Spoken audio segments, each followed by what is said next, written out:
So good afternoon, everyone, and welcome to this 18th session of this course. Today we are going to look at ARIS. ARIS stands for Algorithm for Inventive Problem Solving.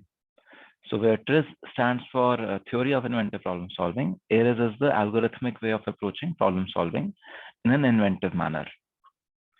So you've heard about ARIS earlier? Anyone? I did mention it in the introductory lecture, but anyone explored about ARIS anything more beyond what I had shared?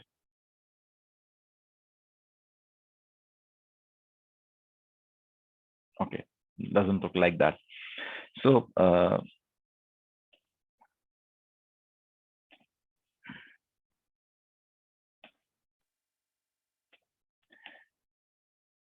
ARIS is one of the problem-solving tools.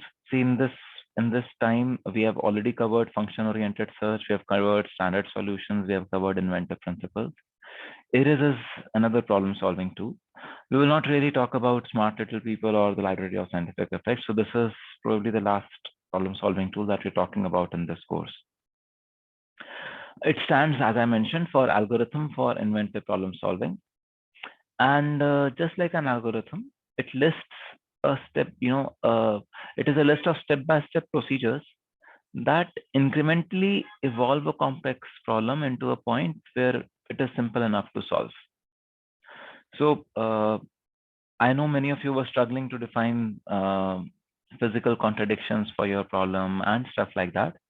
So ARIS asks you to answer a few questions, to formulate a few questions, to formulate a few problem statements in a particular format, so that physical contradiction automatically emerges out of the work that you do. So magic starts to happen as you start to apply. Just go through this algorithm step by step. So what ARIS actually does is it helps to select the right set of TRIZ tools and use these in an effective sequence. That's what an algorithm is about. Then it's a multi-step process where we're asked a series of questions that integrate different TRIZ tools. And there are some rules, there are some notes which we'll talk about as we discuss more about ARIS. The unique power of this is that it being a step-by-step process, which tool to apply is not something that you have to really think too much about. And ARIS is automatically, the way it is defined, the way the questions will be asked, is geared towards achieving the ideal final result. What is the ideal final result? It's written on the slide also, but I want you to read it out or speak. What is ideal final result?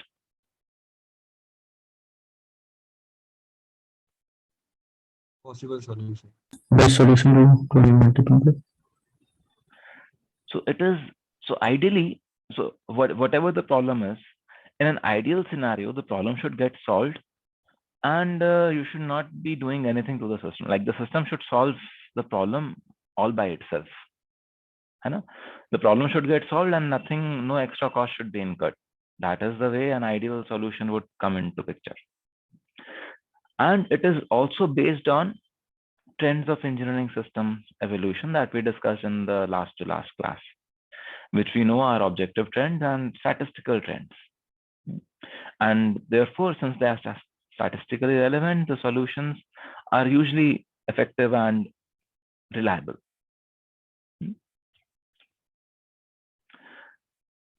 Very interestingly, see, typically when you solve a problem, you're thinking of a converging funnel, is it not? We say that, okay, we will brainstorm, we will come up with lots of ideas, and these ideas will converge into one or two final good ideas. With ARIS, what also happens is there is also a diverging funnel. So there is a converging funnel and a diverging funnel which get created simultaneously. The converging funnel transforms an unclear and fuzzy initial engineering situation into a very well-defined model of a problem by sequentially reformulating it as initially as engineering contradictions, then substance field models, and then as physical contradictions.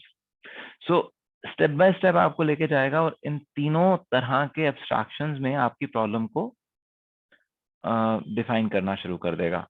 This is a converging funnel. And there is another diverging funnel. That diverging funnel is of resources. So what it also does is it identifies additional resources that may be available in the system or the super system that could be used to solve the problem. So as you go deeper into applying ARIS, you will see that the number of resources that you have available with you tends to increase. So the probability of getting a very interesting solution increases. Interesting. So as I said, there is one converging funnel where we start with a rough idea and move into the zone of a well-defined problem model. The other one is a diverging funnel, where initially हमें लगता है there are no resources to solve the problem. That is the primary reason there the problem is. But as we proceed through the ARIS flow, we come to see that there are more resources and they can be used to solve the problem at hand. This consists of 9 parts that are organized into 3 main categories. And each part then again consists of many sub-steps. It's like a 9-step flow chart, which is organized into 3 sections, you may say. And each section or each category is like, you know, where we say that, okay, we restructure the original problem. See, that is what we were anyways doing. We had an initial problem. We did CEC. We said, okay, let us find out what is the root cause. Can we restructure the problem so that there is an easier problem to solve? We were doing a function analysis so that we could identify what element, what component is causing a harmful effect, or what component is doing insufficient action or excessive action. And we would solve only that problem then, so that the overall problem gets solved. We were already trying to restructure the problem. ARIS is a way in which, or ARIS is a flow chart which takes you through the same process in a what do you say, a simple way. Then the second aspect is removing physical contradictions. This again we have done. We were looking at removing technical contradiction, removing physical contradictions, doing function-oriented search, all that we were doing. And then analyzing the solution. So analyzing the solution is anyways the third part of, the solution substantiation, where we say that if there are any secondary problems, we need to solve them. So that is what this is about. So in your projects, you may already notice that you started with one initial problem, and then as you proceeded, secondary and subsequently smaller problems appeared, which you are now trying to solve. And you could apply TRIZ to each one of those smaller problems also. So that is the third part of the solution there. So in the first stage, you essentially analyze the system. Okay, what is this engineering system about? This is like creating a function model of the system, doing the CECA analysis, cause-effect chain analysis. Then you analyze the resources. You identify all the possible resources. Air could be a resource, gravity is a resource, so many things. You could just put forth every resource that you can think of. And very importantly, you define the ideal final result and formulate the physical contradiction. So this is the first stage where you restructure the original problem, where you say that ideally, I do not want to do anything, but my problem should be solved. I do not want to incur any extra cost, no extra cost, but the problem is solved. That is what is the ideal solution. So that is what we formulate. How we will reach there, we do not know, but at least we formulate what is the real ideal problem, ideal final result that we are looking for when we are trying to solve this problem. In the second stage, we actually resolve the physical contradictions that we looked at. In this stage, we also apply knowledge base, we apply effects, and we apply standards and principles. And then if we see that the problem is still not solved, then we change the mini problem. We change the problem again. We go back to first stage and change it so that we are able to solve it. Once we have a solution at hand, we analyze it. We analyze the removal of physical contradiction, that has it been really removed. Then we do what is called a super effect analysis, which is we see that are there other alternate benefits that this solution can offer to me. And then in the final stage, we simply review all the stages of ARIS, of all the stages that we have applied in the real-time application. A solution like moving it from the lab to the real application. So that is the last step. So how do we analyze the system? So this is largely about doing function analysis. It starts with identifying the main function of the engineering system, the components and the super system, and then you make the function model.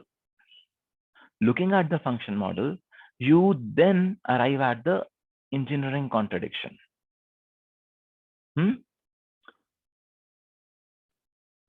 So I'm not hearing anything. Is it clear for all of us, or you're not getting anything? That is why no questions.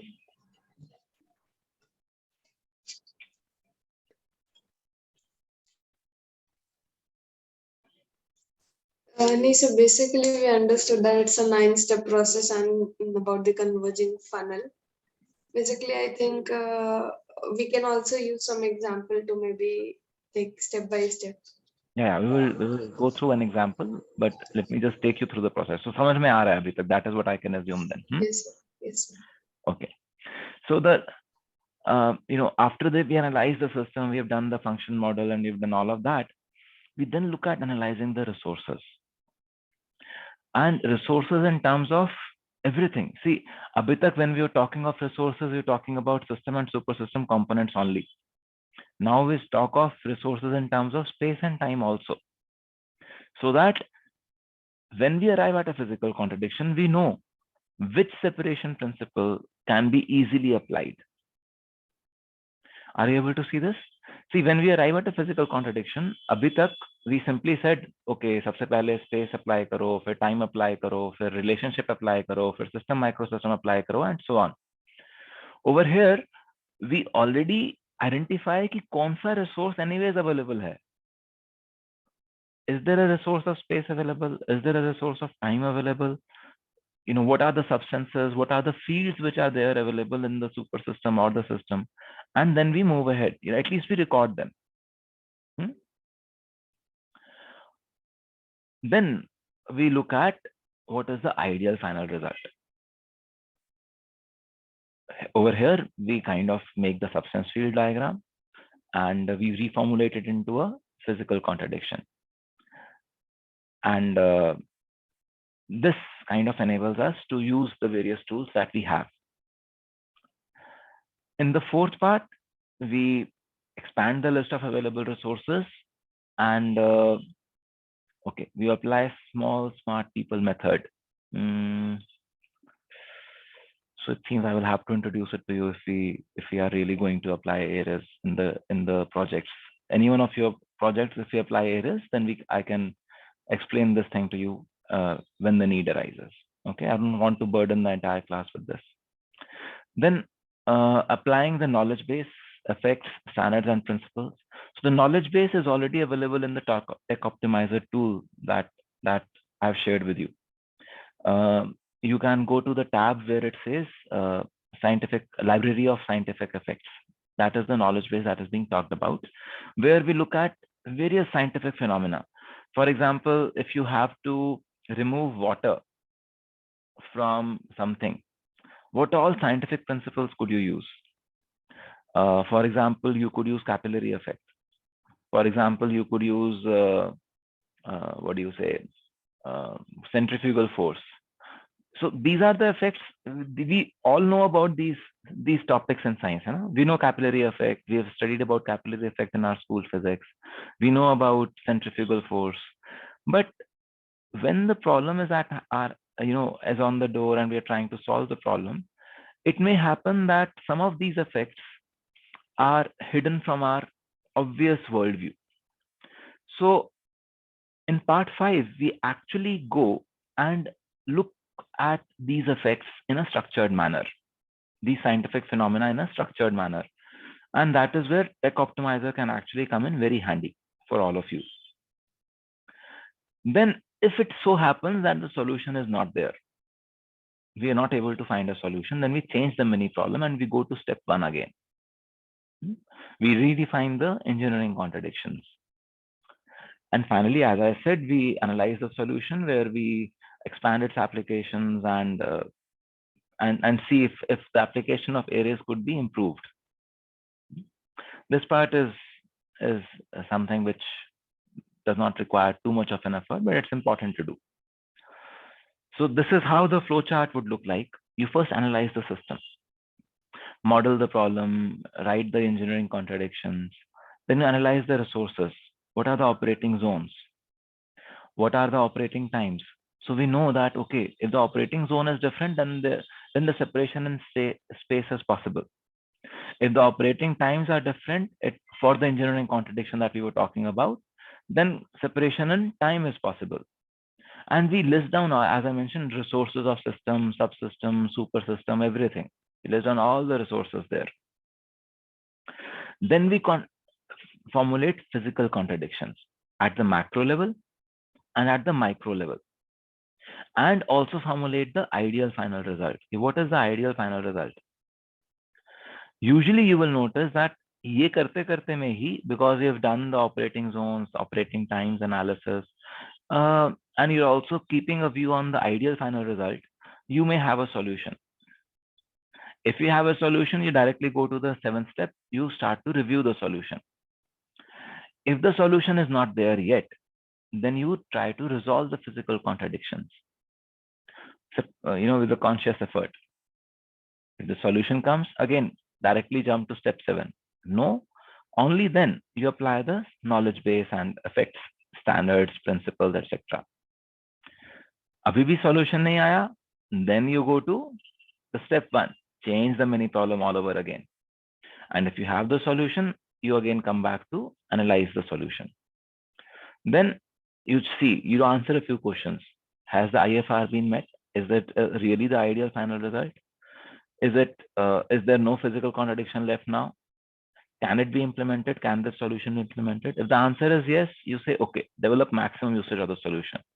If the answer is no, so you thought there is a solution, but the answer is no. So you come back to the first step. You reanalyze the system. You redefine the mini problem. Then you develop the maximum usage of the solution. Whatever solution you have arrived at, how can it be maximally utilized in the system? And then you review and you identify key learnings so that you can use them in the next problem solving experiment that you do. Any questions till now?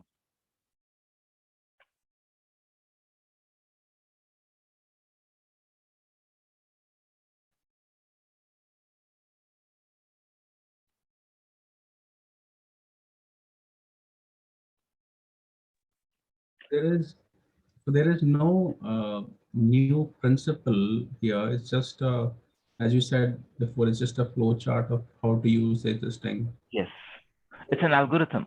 So it's just a flow chart, but it structures your solution search. And is it only for the solution finding, or is it also for the problem identification phase? So see, the first step is analyze the system. That is problem identification. That is formulating the engineering contradiction. That is formulating the physical contradiction. So this in a way is like a summary of everything that you have done. Yes. So this in a way is also one of the last knowledge capsules that I'm giving to you in this course. Okay. Thank you. Subsequently, we will actually work primarily on the projects and see if you're applying the tools properly, if there is something else that needs to be done. I've talked about many tools of TRIZ which I have not really described to you in detail. So in the subsequent sessions, it will be a need basis knowledge capsules given to the project teams. So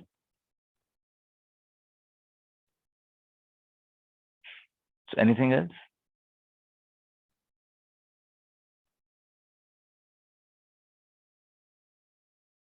Anyways, classes are starting to be physical from next week onwards.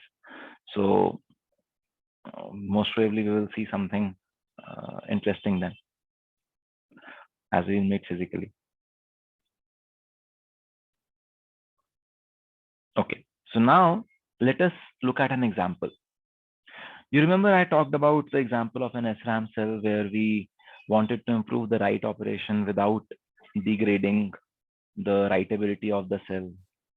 Yes, sir. So Yes. I know some of us are circuit designers over here, so it may sound to be very easy and intuitive to you, but I have tried to contextualize the problem and make it simple enough for everyone. So those who are not circuit designers, don't feel disheartened and don't think कि आपको समझ में नहीं आएगा. I've tried to make it simple enough so that everyone can understand. Anyways, finally, when we come to see the TRIZ, that is the beauty of TRIZ. TRIZ may start from a specific problem, but will take you to an abstraction where everyone can participate. So just to understand the problem, it may appear a little difficult to you, but once we arrive at the function model, you will see that you can equally well participate. So all of you just pay a little bit of an attention. Even if you do not know circuits and you do not know the SRAM cell well, we will just go through it and we will handle it. So the context of the situation is that low power consumption is a very key, MPV for portable devices. You want your cell phone to consume less power. You want your laptop to consume less power. Any portable device, even the earphone that I'm putting in my ear, I want it to consume less power so that the overall lifetime without charge increases, without recharge increases. And for ICs that we use in all these electronics devices, power is very strongly dependent on voltage of operation. So in one of your basic electronics courses that I believe every one of you have done, you might remember that the formula for power consumption is CV square F. That is the capacitance that you're toggling, the voltage square into frequency at which the toggle happens. This is basic circuits, which you may have done. Even in school, you may have done these basic circuits. So because power consumption is dependent on square of voltage, if you can reduce voltage of operation, you can reduce power very significantly. Now, to reduce voltage of operation of ICs, typically functionality of regular digital circuits that you have studied is not impacted. However, some circuits like SRAMs get impacted. SRAMs are special circuits which are like SRAMs are memories which are very dense, where even non-CMOS components are used so that you can have higher density. And due to this non-CMOS circuit operation or non-symmetrical circuit there are some reasons for which circuit can fail at low voltage. We'll just look at what those reasons could be. So both read and write operations on the memory degrade at low voltages, and we need to improve them. So if you want to really save power, we need to go to low voltages. If you want to go low voltages, then memory read and write operation has to be improved. And this can be managed by increasing the area.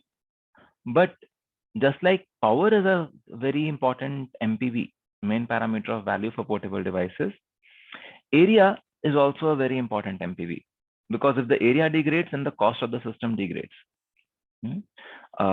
One of the main reasons why the cost of electronics is reducing over the past so many years is that we are able to shrink area of devices.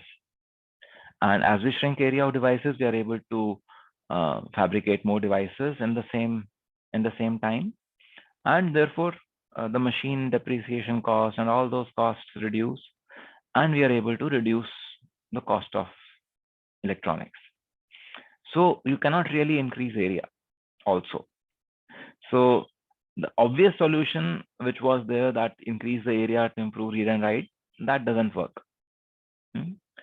So now we need to analyze the problem. So we go into, but before we go to analyze the problem, let us look at what a 60 cell or a 6 transistor cell look like. So 6 transistor cell is so this is called a 6 transistor SRAM cell because there are 6 transistors in it. That's pretty layman.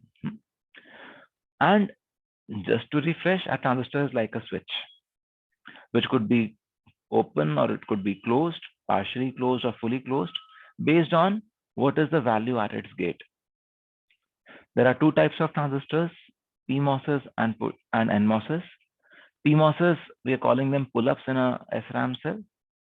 And PMOSes are open. That is, they do not pass any current when the gate is at 1.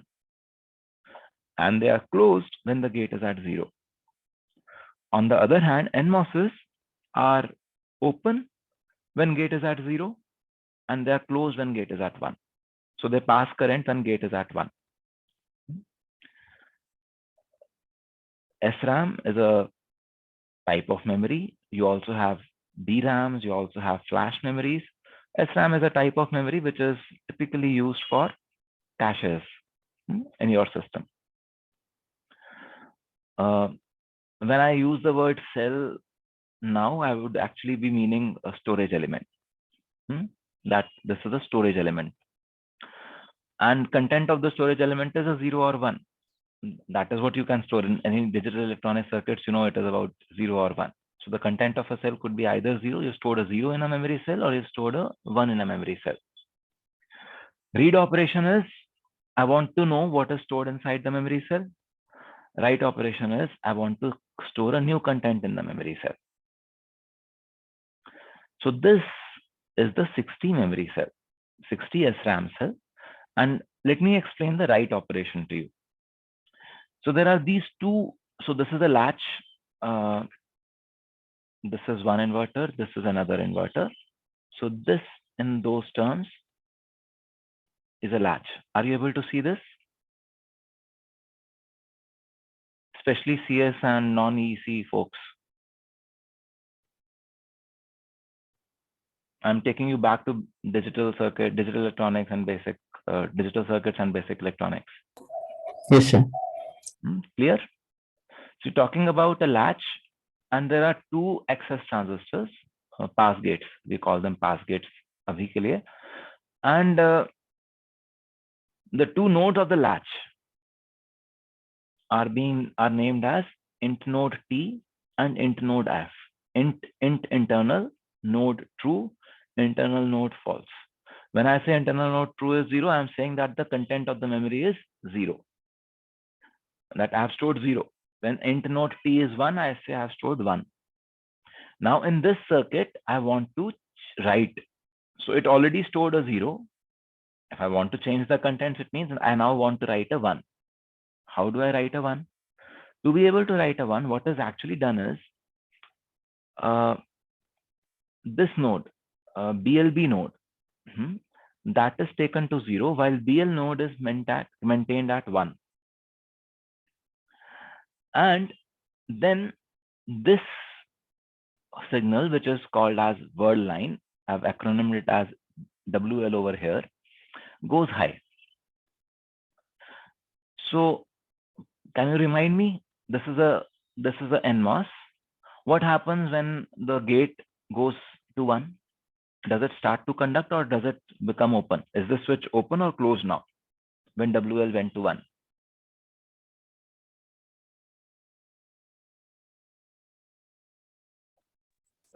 It's closed. It's closed. So it will now, the current can flow through it. So what are we looking at now? We are seeing that there is this node which is at supply level. Let us say VDD supply level. And there is this another bit line which you have taken to 0 level. And in there you had stored a 1. And in here it had stored a 0. So what will happen? Because the switches are closed now, current will start to flow from here. And the current will start to flow from here also. Are you able to see this? Once the word line is selected, current starts to flow. Int node F starts to discharge through this particular pass gate. And int node T starts to charge up because the current is flowing there also. Now, one thing is that this bit line is a very big capacitor. These bit lines are very big capacitors. The internal nodes are small ones. So these capacitors have a very strong role to play. Over here, since the big capacitor is at 0, this NMOS has to transfer 0 to the internal node. Over here, since the big capacitor is at VDD or 1, this NMOS is expected to transfer a 1 to the internal node. Now the challenge is that NMOSs do not transfer 1 very well. So the current that is flowing over here is lesser than the current that can flow out of here. Okay. So what happens? We see that because this node, this current is lesser, the current on this side is lesser, we actually need current from the PMOS also to come into picture to charge this side up. So this can discharge to 0 easily, but to charge this side up, you need this PMOS to come into picture, the pull-up to come into picture. Okay. Now the challenge is that this entire thing, because the current over here is also less, the current over here is also less, the overall charging time or overall performance of the system degrades. Now, one simple solution would be somehow make this strong. But if you make this strong, then this also becomes strong and this starts to conduct current. Okay, so that is a harmful function. This should not conduct any current. This PMOS should not conduct any current. If I make it strong, it will start to conduct current. So that solution may be tricky to handle. We cannot really go that way. So then what we did was you know, as I was mentioning, you want to discharge this and you can make this one stronger, but you know, this is not really a desired solution. So pull-up is this PMOS is designed to be weak. And since this is designed to be weak, the overall performance degrades. The write is slow and you want to increase the slow. So we made the function model. We listed down all the components over here. We filled the interaction matrix. Those of you who use Tech Optimizer, you are very well versed with this kind of a image, huh? You've already seen this. So we filled the interaction matrix, we made the function model, and we also identified, you know, harmful functions wherever there were. And then we made the model. You notice that we have these super system components, word line, supply, ground node, bit lines, bit line bar, and so on. And there are two targets, int node T and int node F.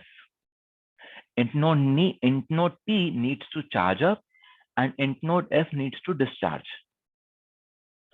And what are the insufficient functions? We know that the pass gate T charges it very slowly and the pull-up T also charges it very slowly. The harmful functions are that we wanted this pull-up to be off. We wanted this pull-up, so यहाँ पे गलत लिखा हुआ है. This is F. Okay. We wanted this pull-up to be off, but this pull-up is not really off. It starts to charge int node F. As it is discharged, as this pass gate starts to discharge it, this pull-up starts to charge it. So this is a harmful function. And then we also want to see if this discharge can somehow be enhanced. If this discharge is fast, then this pull-up can turn on fast and we could again recover some speed. Any questions till now?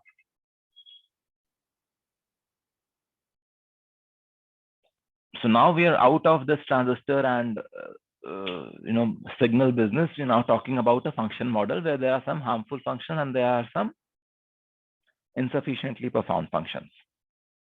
This language you should be able to understand. That is where I'm asking any questions. So here the dotted lines are representing the functions that are not performed like to the level.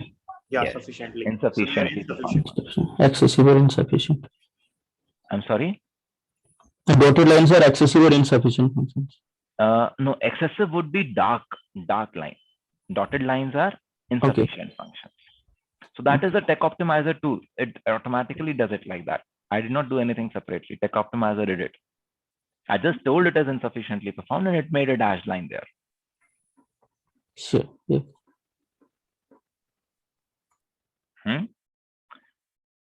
Any questions? Any more questions? Is this function model clear now? Yes, sir. Okay.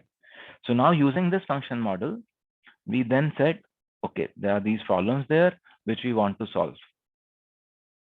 We then went to CECA, cause effect chain analysis.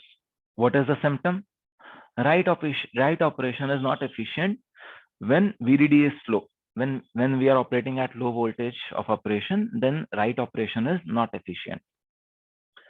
Why? Two reasons: 0 is not written well and 1 is not written fast enough. So 0 is not written well means internal node is not discharged. Why is it not discharged? The answer is either the pull-up device is very strong or the pass gate device is very weak.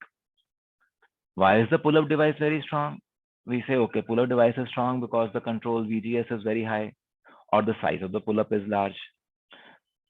And the pass gate is weak because pass gate control signal VGS is low or the pass gate size is small. So this way we go and we identify what is the what could be the reason. So we stopped where when we reached at, say, something like VDD is high, VDD is low and all that. Why did we stop there? Because we said that this is the specification. Now I can't change it. VDD is low because that is what the customer wants.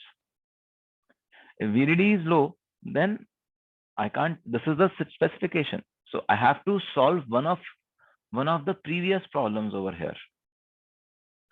Is that okay? Yes, sir. So now we went into using ARIS. We said now that we've kind of made the function model, done the CECA, let us define the problem. What is the engineering system problem? The engineering system problem is that if pull-up is weak, then it does not charge int node F. But because it is weak, it charges int node T very slowly. So this slowly is the thing. So it does not charge is the right thing, but it charges it very slowly. I could reverse this contradiction. I could say if pull-up is strong. So मैंने पहले कहा कि if I make pull-up weak, and then I say if I make the pull-up strong, then what happens? It charges this node rapidly. The speed wala problem tha, that gets solved, but it also charges int node F. So a harmful function has started to appear. So now we formulate a statement, a mini problem, which is that it is necessary that pull-up allows discharge of int node F and speedily charges up int node T with minimal changes to the system. So this minimal changes to the system is a very important phrase that we have to use. Okay. So what are we saying? What are the best of those two? We said we do not want to, we want to discharge int node F. Does not charge, or we want to discharge int node F, allows discharge of int node F. That is the benefit of the first engineering contradiction. And the benefit of the second engineering contradiction is it charges rapidly the int node T. So it charges speedily the int node T. So आपने दो engineering contradictions लिखी and उन दोनों को mix करके you formulate what is called as the mini problem. This is the first step of ARIS. Is this clear? Yes, sir. So now we go back to the function model and we say, let us identify the products. So what were the products that we said? There are two nodes, int node T and int node F. Both need to be acted upon. Both are products. Then in the terminology of ARIS, there is a definition of what is called as a tool. So what is the tool? Tool is that component which is acting directly on the product. What is that component? जिसके लिए हमने engineering contradiction लिखी, that was the pull up. So for us, the tool is the pull up. And then we write down two states in which the pull up could be. State one is it could be weak and it could be strong, or let us say not weak. So are you getting the sense that I'm already now tending towards a physical contradiction, because there is this one variable, strength or weakness, for which I have defined two logical and very valid requirements. It has to be weak and it has to be strong. They are opposing requirements on a particular variable. So I am automatically now formulating a physical contradiction in a way. So I now graphically put the system, put this thing. The engineering contradiction one said the pull-up is weak. If the pull-up is weak, it does not charge int node f, so that is a regular function, but it charges slowly int node t. So you see, this is a dashed line. However, if the pull-up is strong, there is a harmful function over here. It charges int node f, but it charges rapidly int node t. So now you have two substance field models of a possible solution. Out of these two, which one would you use to take forward? Which one would you take forward according, like, आपकी common sense क्या कहती है? I know आपका answer मैंने नहीं बताया अभी तक. What do you think should be taken forward? Which one should be taken forward, EC1 or EC2? EC1. Why? So because in node T is charging slowly in EC1, but if we see EC2, then we see in node F is also charged, which is harmful function. Any other ideas? Anyone?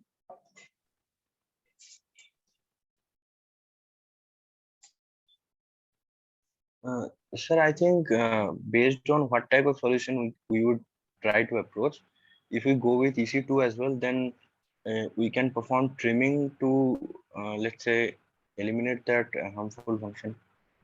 So what would you trim? Yeah, so int node f is a target and pull up is the tool.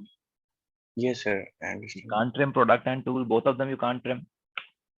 Yes, sir. I think that's why the reason EC1. is we should go with EC1, because we cannot trim the very component that on which the function, like we are performing a function. This is the main function of the system. Na? Yes, sir. Main function. This is the main function of the system. You cannot trim that target there. So EC1 is chosen because there is no harmful function there. EC2 has a harmful function. So whichever of these two contradictions is better. Now it may happen that in another example that you pick up, there is no harmful function in either, but there is some excessive function somewhere, and there could be a preference in terms of specification that, okay, I want the area to be less. So if you want the area to be less, then you would choose the weak one, because to make a strong one, you will have to make the device bigger.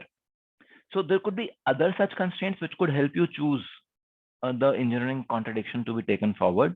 But over here in this particular example, it is very simple. Because there is a harmful function in the second engineering contradiction, we don't even consider it. We simply pick up the first one. Is that okay? Yes, sir. Yes, sir.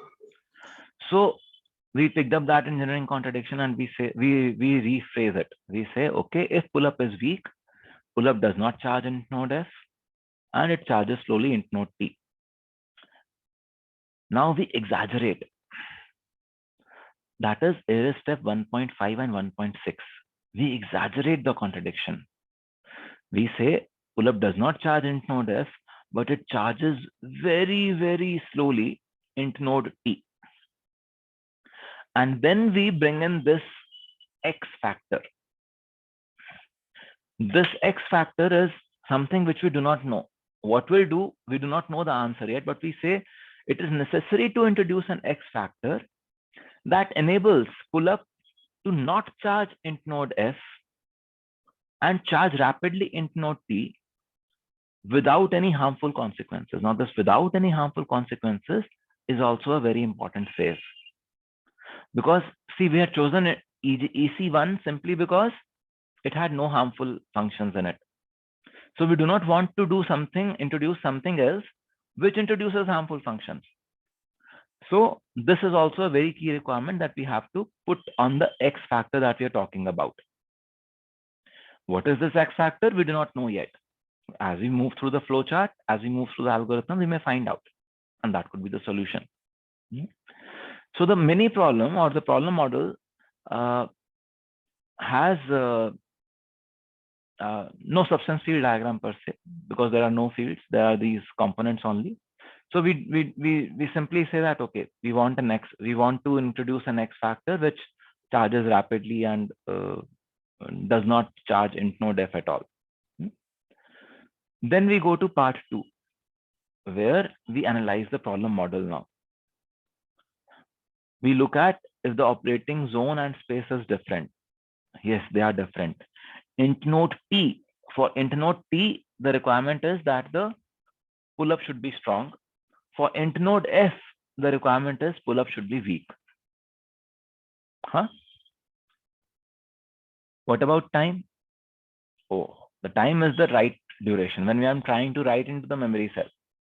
Now that is the same for both int node T and int node F. I want to start to write on int node T and int node F simultaneously. So there is an overlap. Since there is an overlap, I realize that separation in time may not be a solution to this problem. So separation in space, there could be a solution. Separation in time, there may not be any solution. And then I start to write down substance field resources at various levels. What are the system components? I write down all the system components and their parameters. So size of pull-up is one variable, conductivity of pull-up is another variable, capacitance of int node is one variable, size of pass gate is, so all these are resources. I could play with all these resources to solve my problem. So I am trying to write down all the system resources and making a table out of them. And I write down the environment resources also. Supply levels, word lines, bit lines, everything I try to write down. And I also write down inexpensive resources. Could the adjacent cells, there's a cell right next to it, can I use it? These are inexpensive resources which may not be which you may not have put in the engineering system initially, but you just then see, can the adjacent cell also be used somehow? Then you go to defining the ideal final result and the physical contradiction. So X factor, so now we come back to the X factor there and we say X factor itself charges int node T rapidly and preserves the ability of the pull-up to not charge int node F without changing the system much and without any harmful consequences. Now we see if there is some X factor amongst the resources that we had identified here. So we go resource by resource. Size of pull-up itself charges int node T rapidly and preserves the ability of pull-up F to not charge int node F. So I write down bilkul mechanically. I just write down X factor ki jagah. I write down all these resources one by one. So I create a long list. You will see I've created a long list of 12 such things. VDD itself charges int node T rapidly and preserves the ability of pull-up F to not charge. Same language, but I've just changed the resource. Ground itself does that. Word line itself does that. Exactly the same thing. And I mechanically write it down. That is steps 1 and 3.1 and 3.2. And then I go to the next step. I say, let me put in the values now. The size, the X factor was that size of pull-up should charge this and not charge that. So now I want to say, how should the size of pull-up be to be able to charge this? And how should it be to not to charge this? And you will notice that I have automatically created engineering contradiction. And I have created so many engineering contradictions all at once. See, when a technical contradiction is available or when an engineering contradiction is available, it is not easy to transition from engineering contradiction, which is at the symptomatic level, to a physical contradiction. And by using this language of X factor and listing down all the system resources, I have arrived at so many physical contradictions all in one go. Are you able to see this? Any questions till now?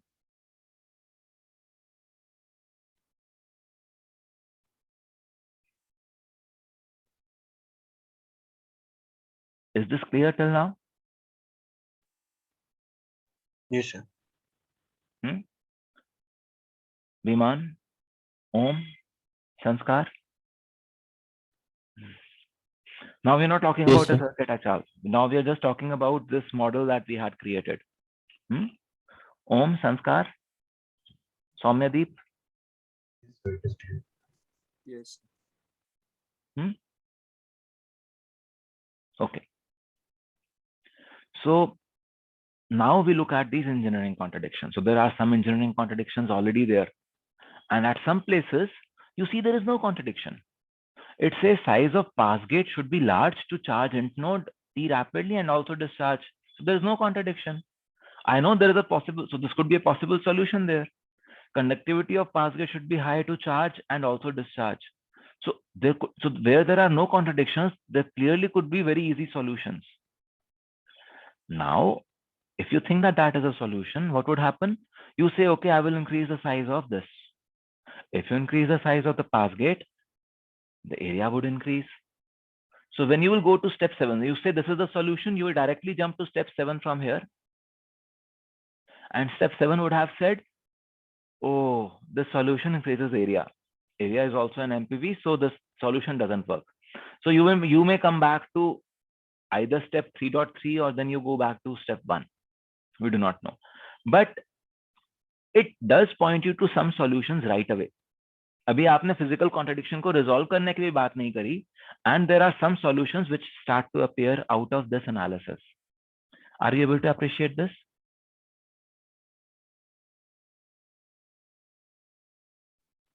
Yes. Yes, sir.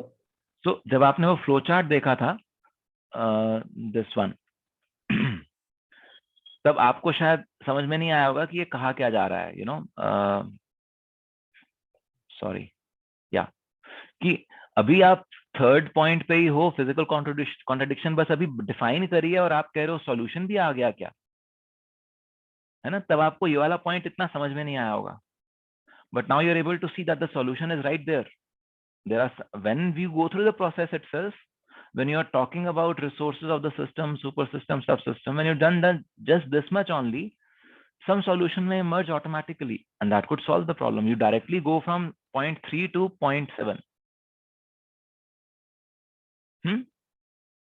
You don't even need to go to this part.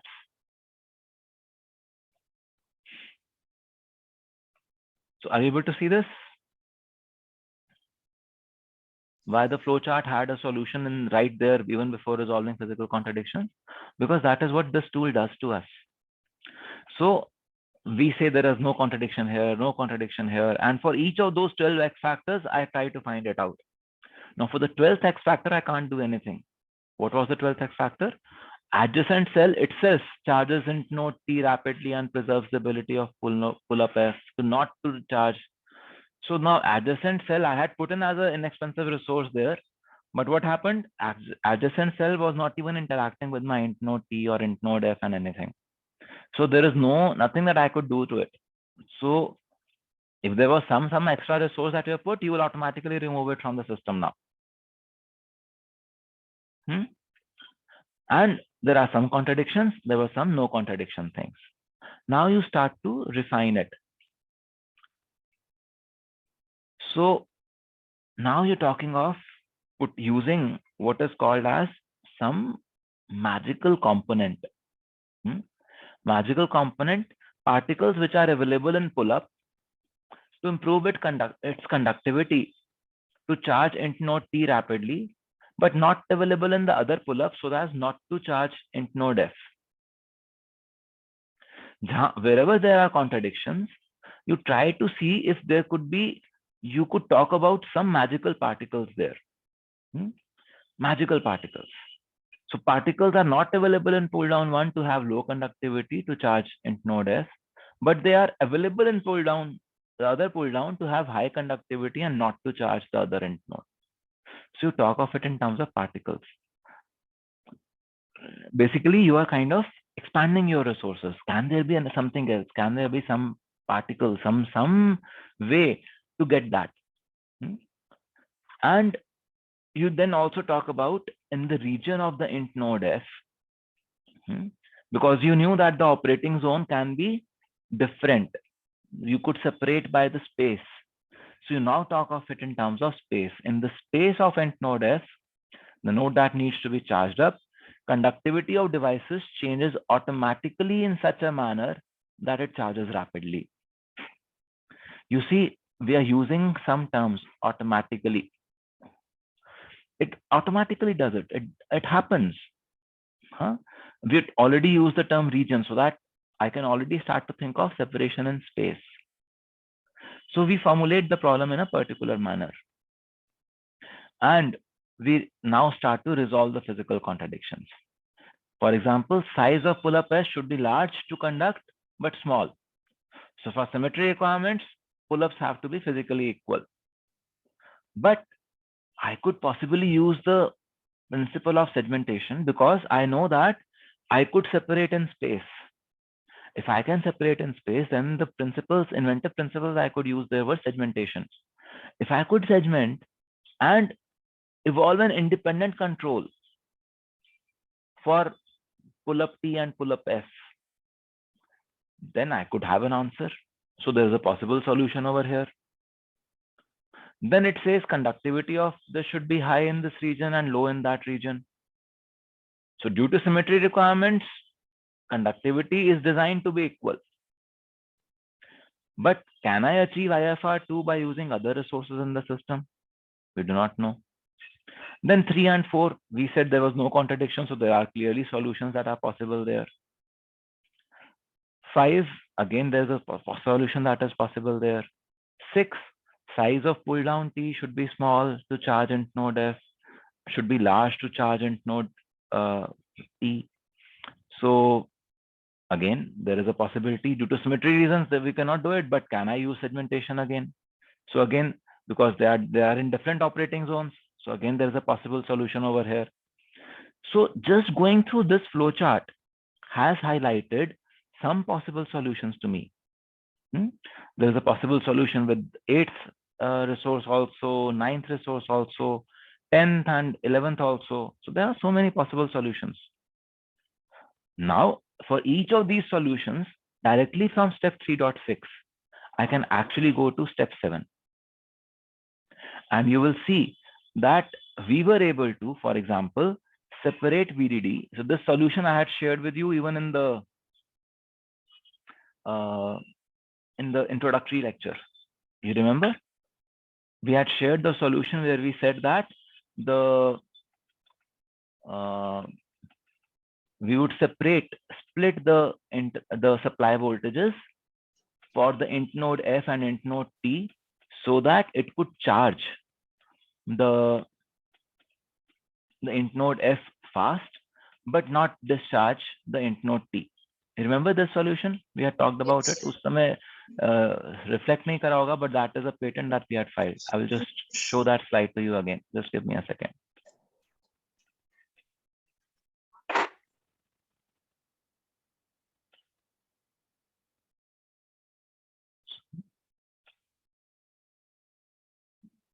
Let me just show you that slide.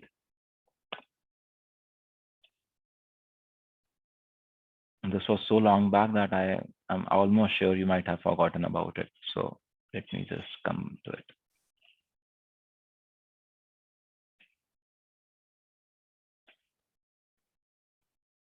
Are you able to see this? So, Where yes. we said that where we have actually split the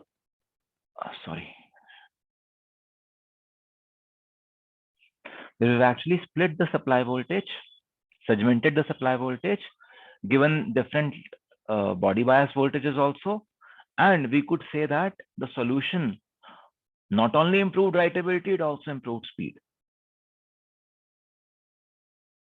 And this was at almost zero cost, because splitting this, we had area there. We did not have to put in any additional area. We just had to put an additional wire there.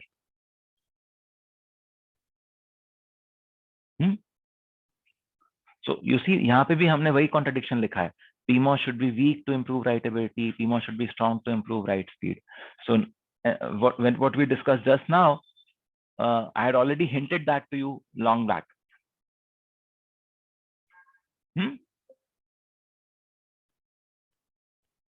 Any questions?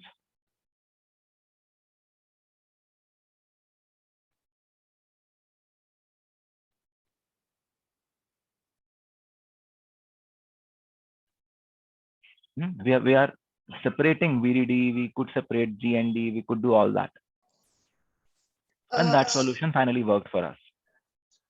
Yes, sir.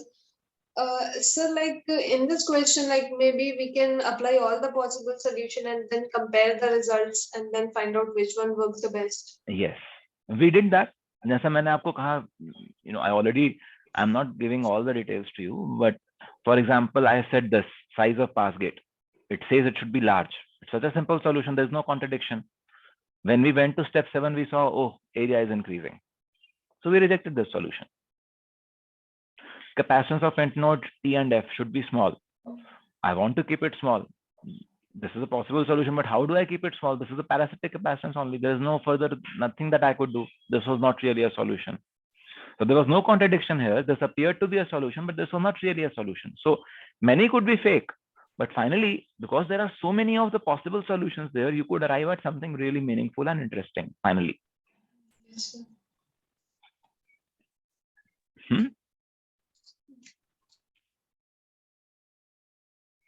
Anything else?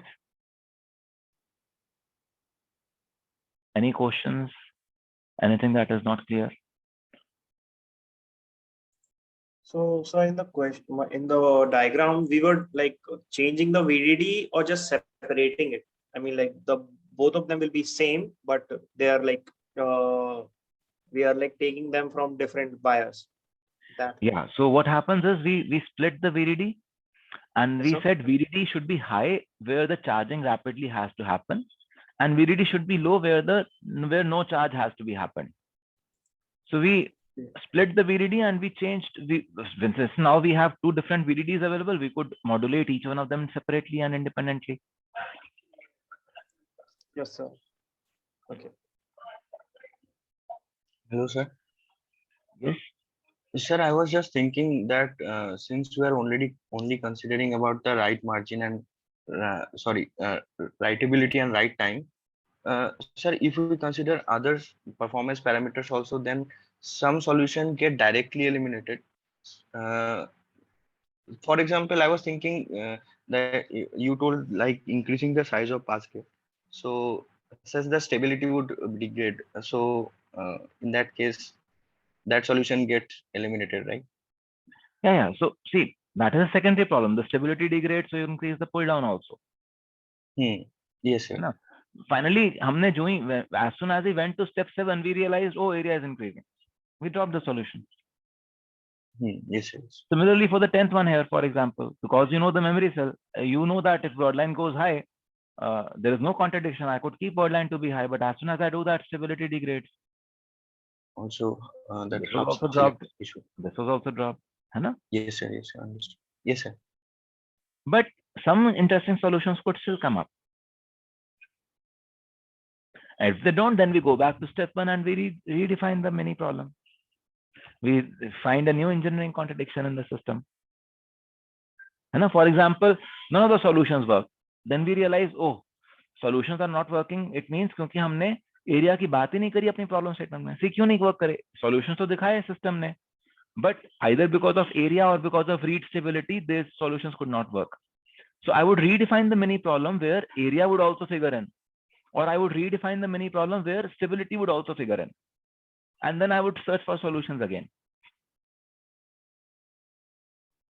Yes, sir. Then and then in that final flowchart, increasing the size of baskets would also indicate some harmful function as well. Yes, yes, है ना? Yes. तो हमने जिस तरह से अभी define करा, it appeared as a solution and we could take it forward.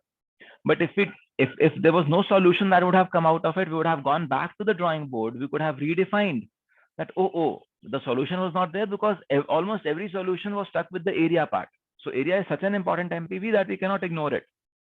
So we have to talk about area also in the engineering contradictions there. And then we take it forward. Yes, sir. Okay. Anything else? Any more questions?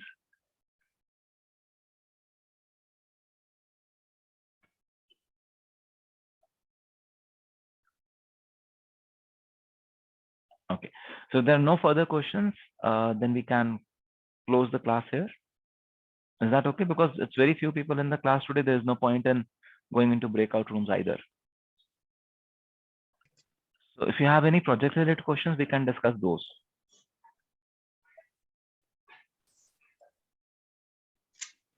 If that's not there, then we can close the class. You can leave. If there's something else that you want to discuss, I can stay back after the class is over. Yes, sir. So for 5 minutes if possible. Okay. Thank you, sir. Okay, friends, then we will close the class here. Thank you, and see you on Monday then. So I have one question related to class that is going to happen in the next week. So it is like, is it going to happen like completely offline, or is it in the hybrid mode or something? So I'm thinking of hybrid because you guys like recordings, but since I've kind of covered the entire course content, the knowledge content that I wanted to cover for the course till today, and we have the recording for today available, we may actually go to fully offline and have energized physical sessions we work on your project, in which we work on your projects. Okay, because in our project group, some of us actually in the hometown, for example, I am from West Bengal, and currently, like at my hometown, like I'm not in this like place to move. Like at least it will take like a couple of days to move actually. So if like 1 or 2 class, if some of our team member will be like join their offline, and like when the group meeting will be See, happening. that is for you and your team to decide. Okay, so it's not like all the people have to be come to the class. I'm not taking attendance. I have not taken attendance till date, and I will not be taking it further on also. Okay, so I'm not taking attendance. You have to work with your team if they can have you online, and they can form a group, and you could brainstorm and work on the project. Half people physically together, other half online. It's for your team to work it out. I will be available physically. That is what I would want to do. I would be available physically, and I would not be available online. Okay. Okay. So if there is a physical class, and I will not be available online then, and I would be available physically to help you resolve the problems there. Okay. So that kind of means that there is no hybrid mode. I'm sorry. So does that mean that there is no hybrid mode? Basically, when you conduct the class offline, then you won't be online at the same time. Yeah, I will. For this course, I will not be. Yeah.